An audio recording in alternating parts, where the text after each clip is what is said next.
Hey everybody, welcome back to Off the Wall. I'm Mike. And I'm Sol. So I'm gonna go down a checklist here. Let's see.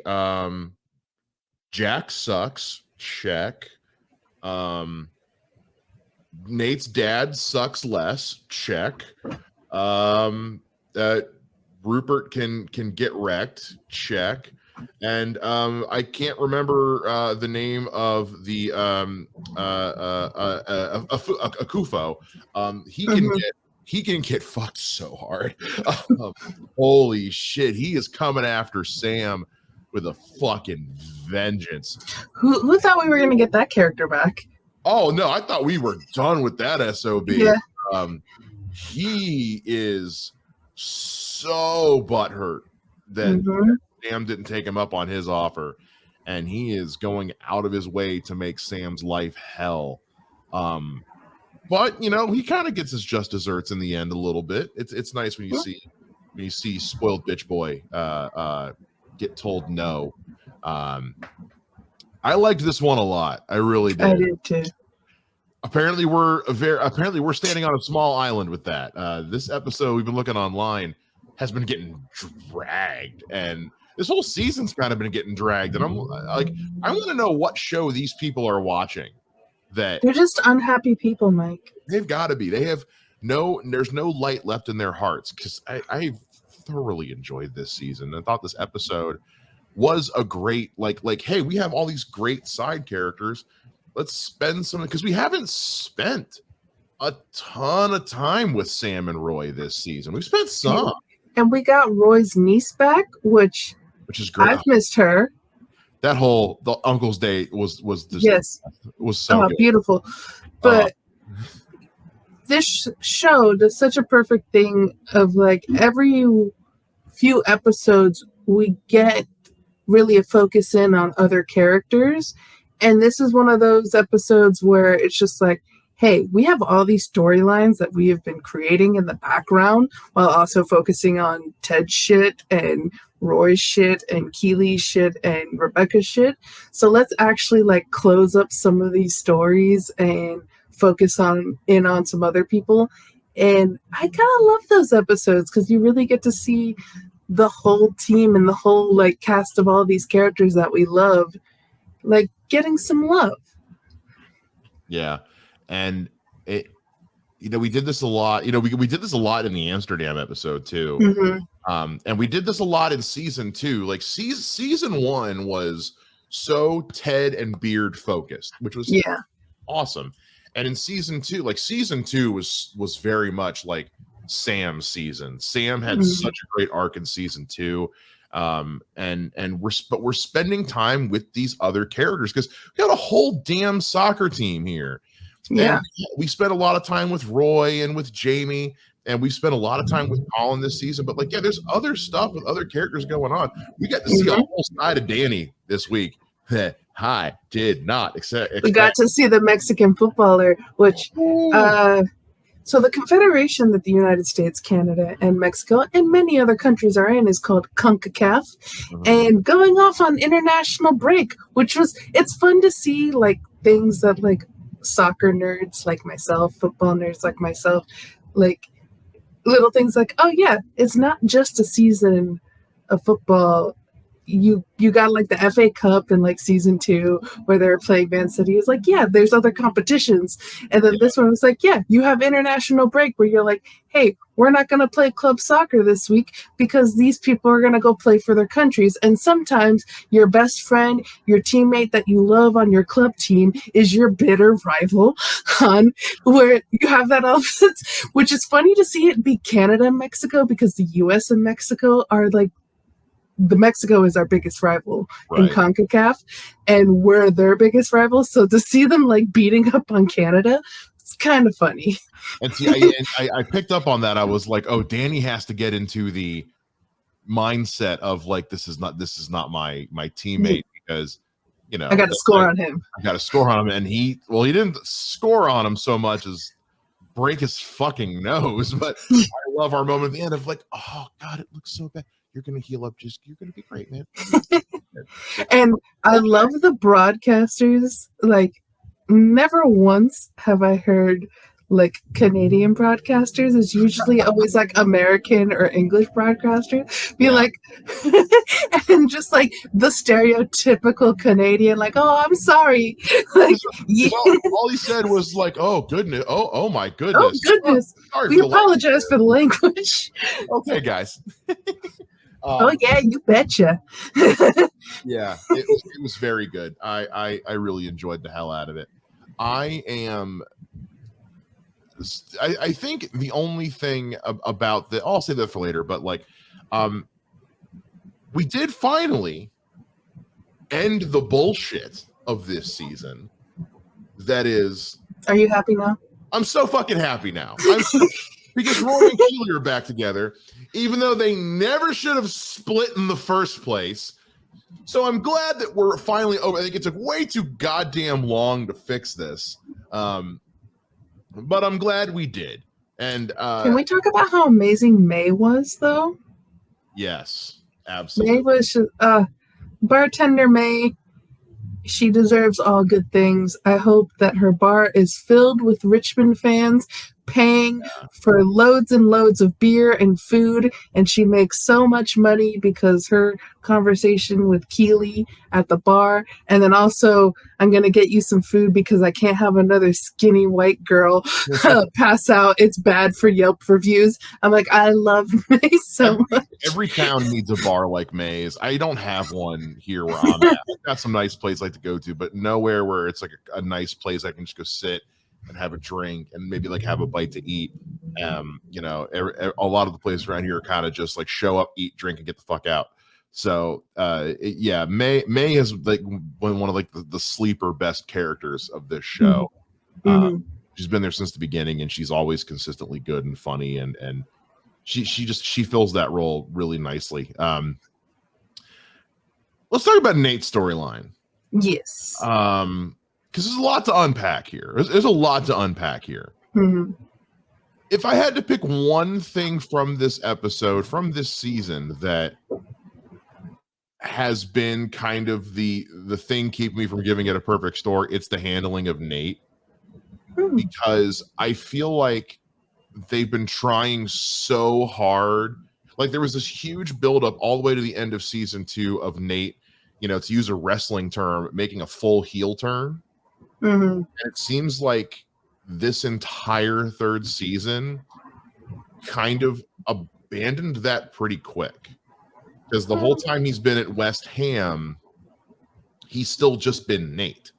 He's been putting on a bit of a, I mean, obviously there's stuff been going on behind the scenes that we have not seen, because like his players are terrified of him.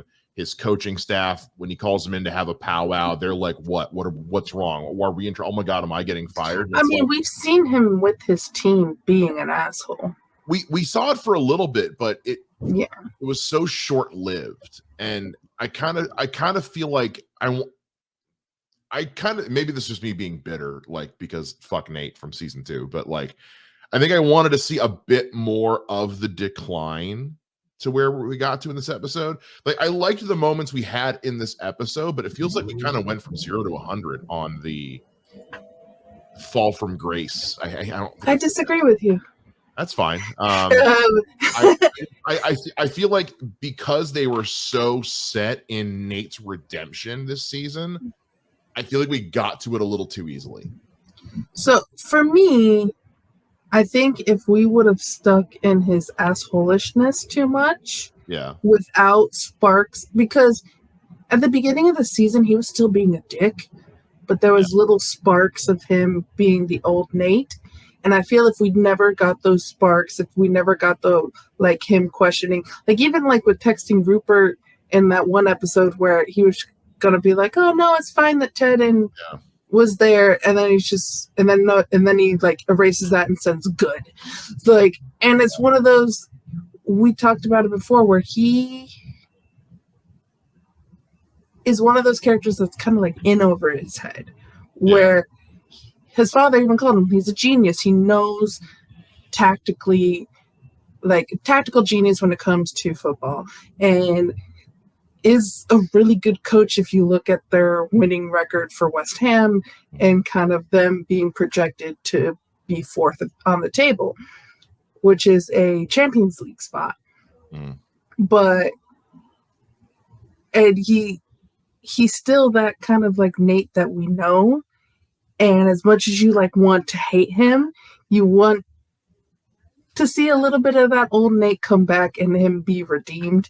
Sure. And I really like the redemption way. And I like the redemption way of first like him coming to terms with some of his fears. Because some of the reasons why he became a dick is by not having confidence in himself, not having confidence in himself when it comes to girls, not having confidence in himself when being a coach. He needed Ted's approval and then Rupert's approval to think of himself as good. And he needed his father's approval to think of himself as good and worthy. And so he's tackling all those little things where he found a girl who likes him for who he is. And he's like, I don't need Rupert's approval. I don't need anyone's approval. And he finally stood up to his dad this episode. And so I would have liked a little bit more of like him kind of going no to Rupert, because that seemed a little quick of the no to then quitting. Yeah. But I would have liked like an extra episode of that. But up until this point, I really liked the way they have done Nate this season and the trajectory of him being redeemed. It's kind of been my thing is I feel like it's been a little bullet pointed. Like I feel like there's space in between. Like I feel like we've hit all the right points with his redemption, but there's stuff in the middle that I think I would have liked to have seen, like some of the process of getting there. It just seems like with every episode, it's like, okay, we're at this next point in the redemption story. I'm like, yeah, cool, but how do we get from there to there? Like last week it was just he went to the bar with Rupert and was like, hey, you know what? Actually, I got to go home. And it's like that was it. Like he didn't stand up to him or anything. He was just like, hey, listen, I can't have drinks tonight. I got something else to be. We know why Nate dipped out is because he's like, oh no, this kind of thing isn't my thing. But like as far as like Rupert knows, he was just like, hey, listen, actually I gotta go. That's it. Cut to a week later, he quit his job. There was some kind of massive falling out. There's all this other stuff going on behind the scenes, and I'm kind of like, where was that?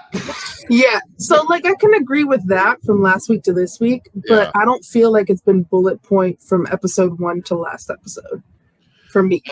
I think it's more of a me thing. I wanted to see more of the process, but you just wanted to hate Nate more. I also kind of just wanted to hate Nate a little bit more, honestly, too, because it was kind of such a big, jarring like Nate has gone full supervillain origin story. You like we still have 2 episodes left in the season, and I'm like, oh, we're already over that? I kind of thought that would like go all the way to the end of the season, but all right. Cool. Over everything else, him apologizing to Will. Oh, it was great. And him, like Will coming into the locker room and everything is perfectly done and Will doesn't have to do a single thing. That I'm sorry. Yeah. That to me, more than anything. Because like, yes, he's good over Ted, but Ted's gonna forgive him anyway. Ted has already forgiven him. Yeah. Beard will never forgive him, so like he doesn't have to worry about Beard. And Roy, I don't know if Roy would ever forgive him. Who knows? But the person he cares about, Ted, has already forgiven him. And the most important person to like probably forgive him for his redemption would be Will. Yeah, because he was never anything but terrible to Will the whole time he was there.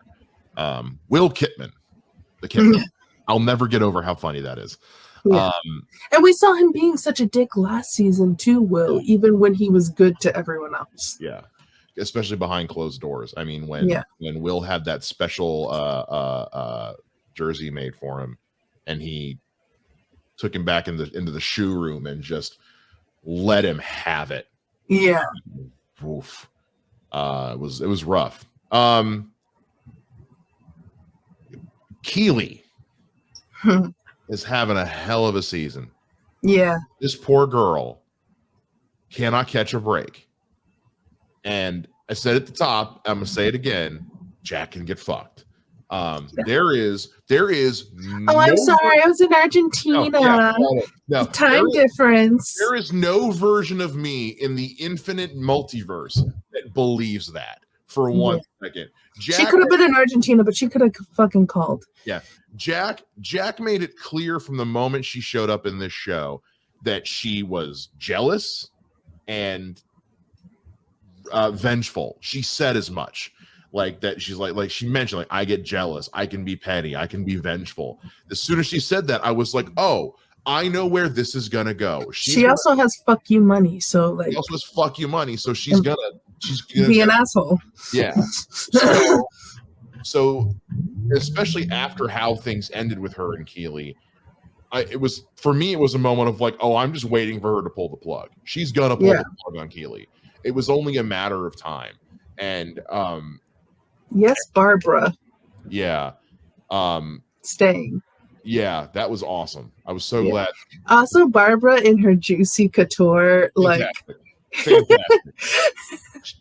Absolutely. Because what she said, she was like, I want to wear stuff that's honest or something like that. And I was like, yeah, you know what you're about. You know what you're about. You know you're thick with it. you know you're thick with it. I love that. But I also think, because what May says to Keely is like, when you get to the top, all of a sudden it's lightning, and or something to that effect. Yeah. Because we saw throughout this entire season that when it came to running KJPR, Keely kind of went a little too big too fast. Yeah. She overdid it really early on and got ahead of herself and got too excited about the idea of being a boss with her own business.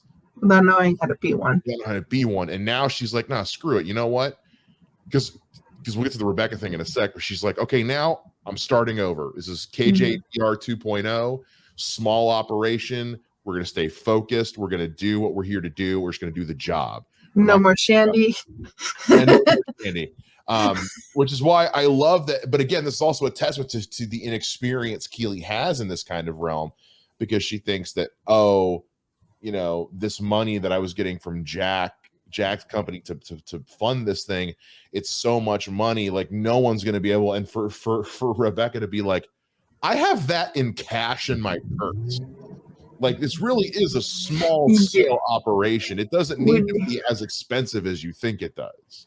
Because at first you think Rebecca's like, are you serious? Because it's so much. Yeah. And no, are you serious? Because it's such a small amount. Yeah. In the grand scheme of things. I'm sure it's a shitload of money. I'm sure for us it's a shitload of money, but when you own a football club, like, it's pennies. And so and I understand Keely's trepidations, because you never want there to be a money situation in a friendship. You never want that to be a thing. It's always messy. But I feel like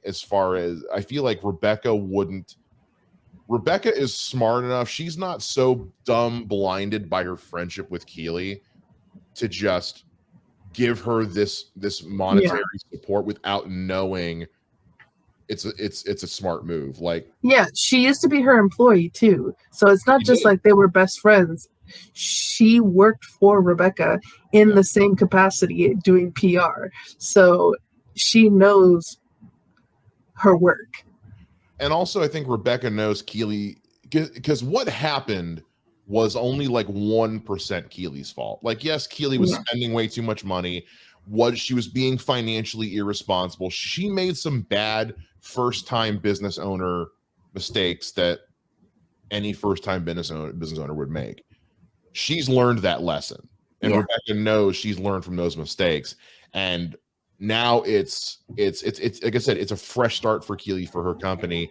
She's got a CFO. She trusts Barbara. Barbara's going to be there. She only really needs Barbara. She just needs Barbara to be there to tell her how to balance the checkbook, basically. And Barbara's no nonsense. Yeah. Barbara's going to be like, Keely, we're not doing this. Yeah. It's also what happens with this also is a statement to the problem you have when you've got a company where the money is coming from somewhere. In the Jack situation, if the money is not in house, you can't have too many walls and steps between the business and the money, because once communication breaks down, assuming Jack is telling the truth, which he's totally not, you get situations like this where the board was on this decision. The person who was the head of the board wasn't reachable and therefore missed out on a chance to fix a problem. Too much distance between the money. So Rebecca's right up the road. Yeah. So she's right there. If it needs to be dealt with, it's right there. And there's less of a chance of Keely becoming romantically involved with this angel investor, especially now although Rebecca did the whole thing that thing, which I think it's first season when she did that to show Keely, like, this is how you show strength. She's like, oh my God, you're amazing. Like, it was season 2 because she was showing. It was season 2. It was when they were true. Yeah. And but also in season 1, like with the where there was like, oh, I can pay off this camera person because of like. I was laying naked on a yacht and like someone got my tits, and then it was like, oh, let me see. And so I think I'm in love with you. Yeah. So Keely might try to sleep with Rebecca. So, maybe. It's one of those things who where would blame her? If Rebecca offered, Keely's not saying no. Sorry, Roy. She's my freebie. Yeah. Also, I was kind of really hoping Roy would take a shot at Rebecca for the hairy ass comment, but it's fine. Still my favorite moment. Oh my God. If Roy would have turned around, lifted his moon hair, be like, it's not hairy. Still my favorite moment from last week. Well, speaking of Rebecca had an interesting arc this episode too. Everything with the Akufo League trying to start his own league of basically a super league. The super league of who are the most expensive teams that we can charge the most money to see. Which background information, this was something that tried to happen. Yeah. In last year, the year before, where they were trying to make a super league with the top teams and like where it was going to be like Real Madrid, Barcelona from Spain, going to be Bayern Munich from Germany. It was going to be Man City. It was going to be, I think, Chelsea's like the top teams in England. And like they were going to create, and fans rioted. Yeah. And went onto the pitch and was like, no, you're not doing this because we as fans don't deserve this. Yeah. And so, although completely unrealistic for someone who owns a football club to speak on behalf of the fans in that way and speak the way Rebecca did, I absolutely loved Rebecca's speech. I did too, because she was already not in on it to begin with. That's not the kind of game. She's not in this to make money. She's in this. She loves the sport. That's that, and because originally she wanted to fuck over Rupert, but and initially she goes into that and like she knows she's the only one in the room who's not on board, but we see that her speech starts to get to Rupert. Yeah. Like genuinely, because we find out through the stuff at the opening that, you know, as far as the public's concerned, Nate and West Ham have parted ways. Yeah. And that people are already talking down to Nate saying, but Rupert's the real genius and talent behind that team. That's only that one guy who's the former coach. Yeah. But also they make the comments about how like there were these rumors of misconduct behind the scenes. Yeah. And they start going into like, I wonder if Nathan Shelley's the kind of guy that could actually pull that kind of, like, they're not even giving any consideration to the idea. They said, yeah, even though Rupert's the one with a fucking reputation for this shit, their immediate reaction is like, wow, you think it's always the coach's fault. Always the coach's fault. But Jade knows that's not, because we find out pretty quickly that Nate quit. Yeah. And I think it's because he realized who he was turning into, Rupert, and said bye. But we also know that Rupert now has a new assistant who is not the supermodel-esque looking women he's used to keeping around as basically lambs for the slaughter. And honestly, better looking in my opinion. Yeah. She's But dorky. She's my kind of dorky. She's yeah, my kind where of dork. the other one looked kind of to me, but it's not my type. That has me wondering, especially with this vulnerability that Rupert was showing, this weird kissing up to Rebecca that he was doing. I'm almost wondering if Nate, and we've still got 2 episodes left to find out. I'm wondering if Nate leaked some info to some people. Do we get flashbacks? I don't know, but I think Bex left Rupert. I think Nate let it slip, the kind of shit that Rupert was doing behind the scenes with his assistant, with the models at the bar. I think Bex dumped him, and I think he is trying to save face as much as possible. He Hail Married and got a homelier, for lack of a better term, assistant, and is kissing up to his ex-wife and trying to put some goodwill towards his image out there, because I think he knows shit's about to come out publicly. Yeah. Again, I have been wrong on every reason, so I can No, be. you haven't. You were right about Trump being gay. That's true. I was right about that. But for me, with Rupert, is we got to see a little bit of the Rupert that Rebecca probably fell in love with. Yeah, for sure. And the thing is, we can have evil characters and still fuck Rupert, 1,000 billion %.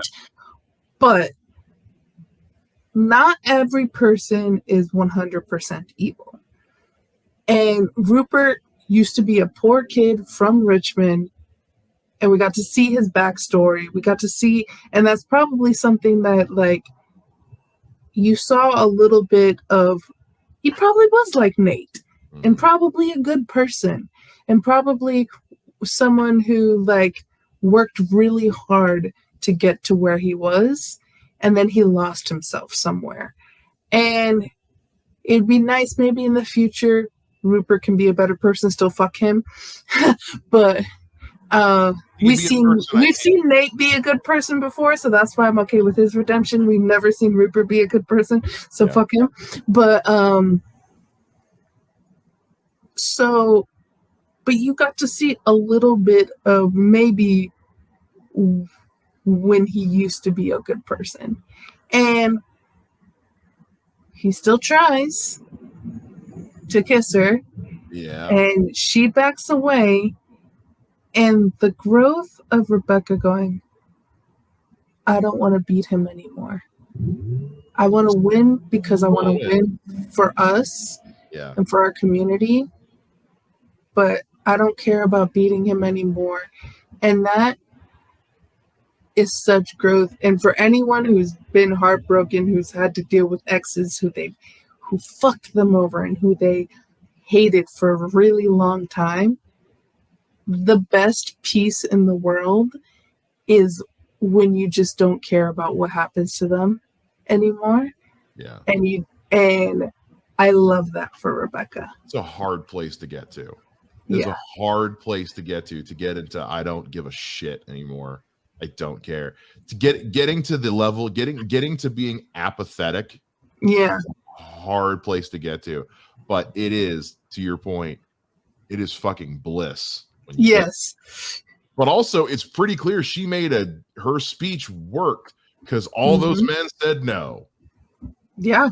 Because which would never happen in real life, but I love that it happened here. Not a fucking chance in hell. No, if anything, that was the most unbelievable shit I've ever seen. There is no chance in hell that doesn't work. That works in real life. But clearly the man baby didn't get his way, because the next time we cut into the room, everyone's covered in Nigerian food and hot dogs. For some reason, the man left Chicago hot dogs. Which, by the way, Chicago, I love you. You are my favorite food city in the world. Chicago-style hot dogs are stupid. It's a hot dog with a pickle and a tomato on it and celery salt. That's not a hot dog. That's a salad, okay? It's not a hot dog. The only toppings should ever be on a hot dog are mustard, cheese, chili, cheese, and onions. That's it. That's it. No ketchup? I don't like ketchup on a hot dog. Or relish? Relish is made from pickles, and pickles are the worst thing that exists in humanity. I mean, I hate pickles, but I like relish. No, relish is just blended pickles. Anyway, that's another show. But yeah, he doesn't get away. I'm actually kind of shocked Keely hugged Rebecca too, because her first reaction, oh my god, have you been shot? No, I thought she was gonna have food on her shirt afterwards, and I was like, oh, that food must have really dried really well on Rebecca's shirt. It would have been a nice callback to when Rebecca went to go visit Keely and she cried her makeup into her shirt. And he was just like, yeah, no, it doesn't come out. Yeah. And just this episode, like, I think it was so cathartic for like anyone who's like been there. Yeah. Where like obviously I don't have the amount of money that Rebecca has or success, but you know, like, wouldn't be doing this if I did. If you've ever been there where someone that a relationship that fucked you over, and then you like, because like you break up and you're like, I don't give a shit about him anymore, but you really do, and it takes forever to actually get to the like, I don't care about them, like, honestly and truly. Because when you invest that much of yourself into somebody, it's hard to just turn that switch off. That's a long process. I really enjoyed this episode. I also loved. I love our moment at the end of Rebecca spitting the tea on Ted. She's like, at this point, it just feels like a ritual for us. And he's like, well, as long as the tree piss doesn't make its way into my mouth, we're good. I mean, I hate it so much. I love seeing the teacher again. His niece's teachers were, and then they're like, weren't you flirting with me last time? Well, I'm a teacher, I don't mind messes. As soon as she leaves, she's just kind of like, it's the dumbest fucking thing I've ever said. I was that was brilliant. It was fucking brilliant. Terrible fucking line. It was such a bad line. I thought that line was so like, it was perfectly cheesy and campy. Don't get me wrong. No, Mike. It was the perfect line. It was the perfect line, and I am 1000% here for it. And she can say it again. Okay, cool. It didn't bother me. I was just kind of like, it's so cheesy. I love it the same way I love it the same way I love a bad pun. I hate to love it. And the other thing that I love, which is 100% true, ladies who've ever dated guys, where like when the guy goes, am I an idiot? Yeah, sometimes. Like we love you despite your like total dumbness. I'm a fucking moron. I mean, it's no secret, but I'm a damn good cook. So you like we love you despite your mental capacities. Although like, and it's funny because like, not that like men are smart. You guys are smart, but you guys are also fucking idiots at the same time.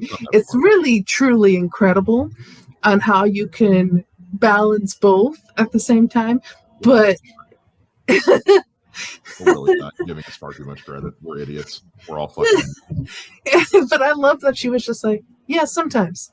But I loved, you know, we glossed over a little bit, but like everything with Roy and his niece was so good. Him wearing the shirt, and everyone just because we've all been there where we try a new look for one reason or another, and it's just not going. It's not. You're like, I hate this. You know, you're or it's going, but like people are like, oh, that's you normally aren't. Like, but what I love is he compromised. He's still going tie-dye, but it's a little more subdued at the end.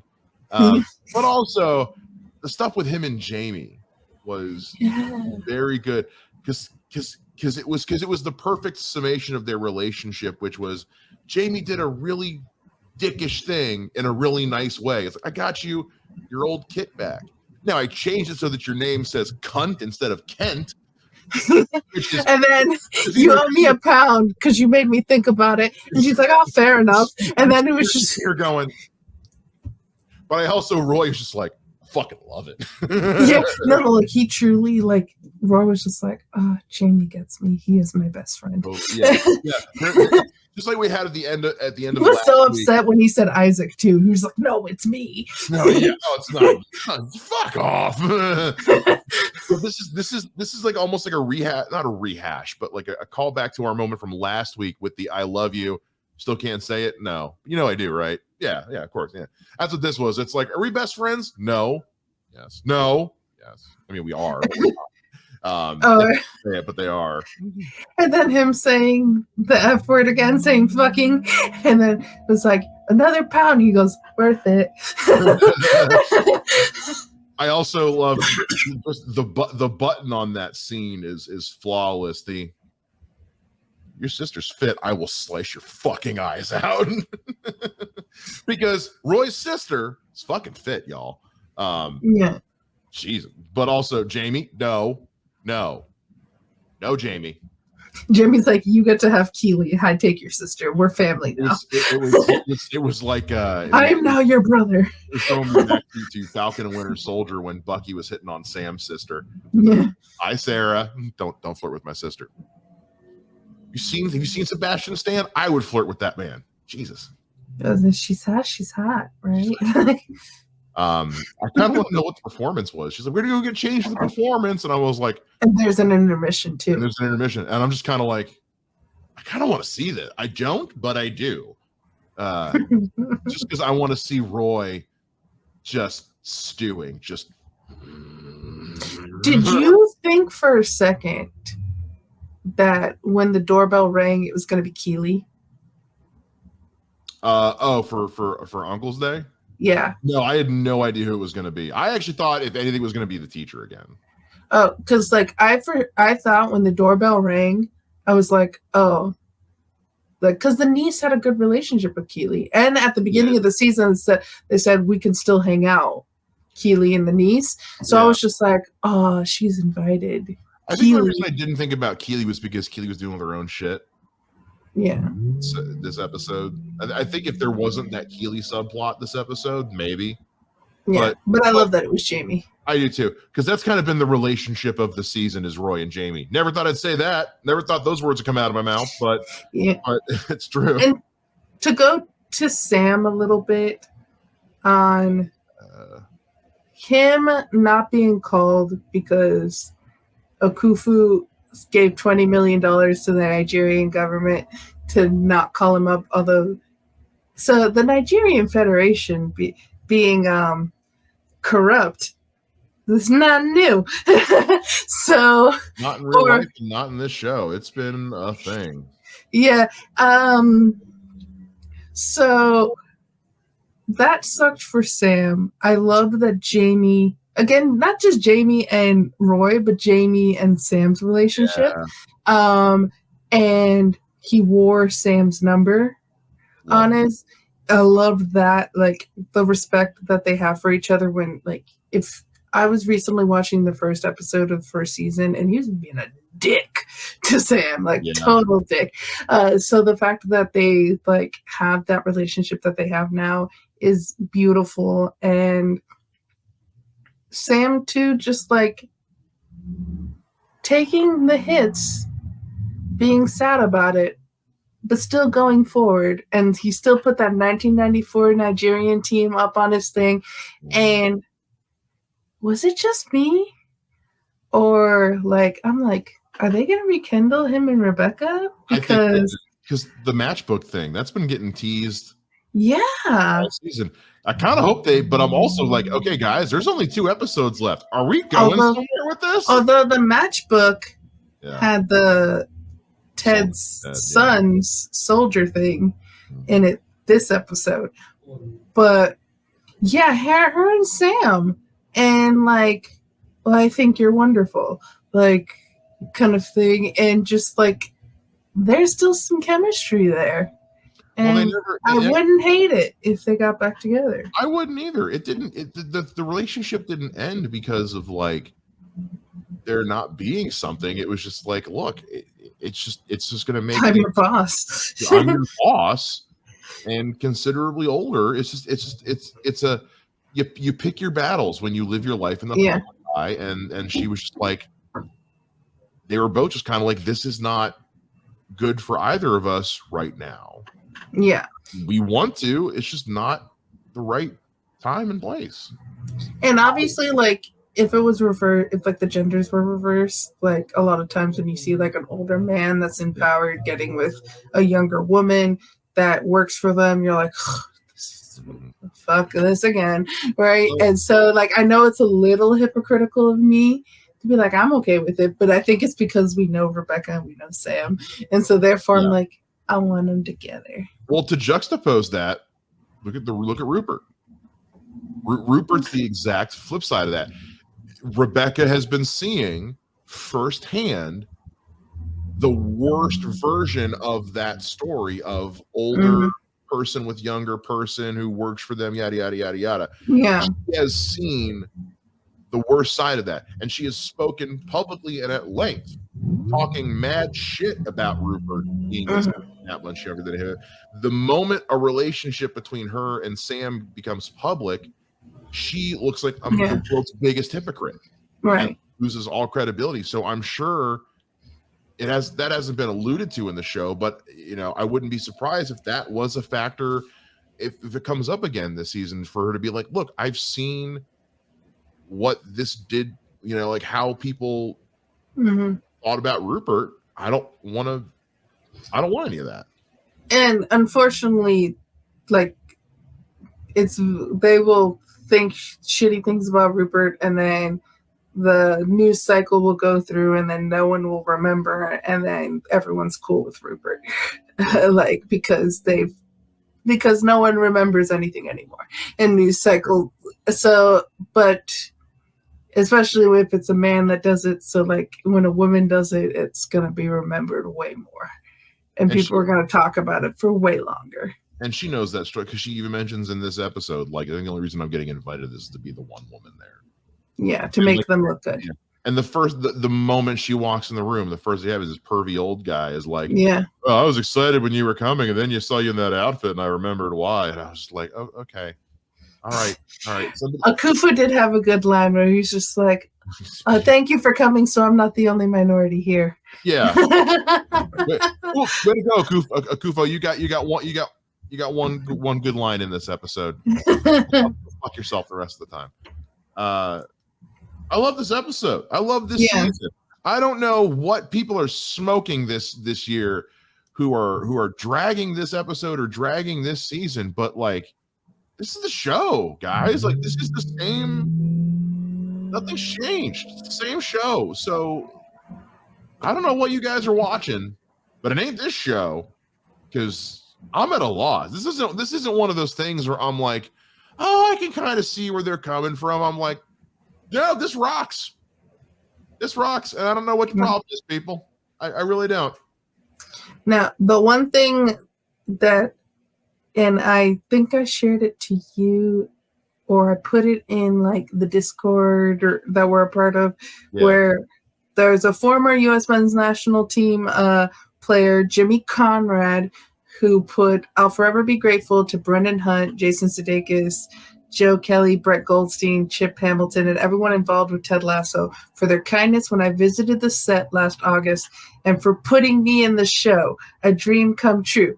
Now, I have to rewatch the episode because I completely forgot about it, because I saw that earlier today, and I completely forgot about it when I was watching it. I was like, where's Jimmy Trash Can Conradino Conrad?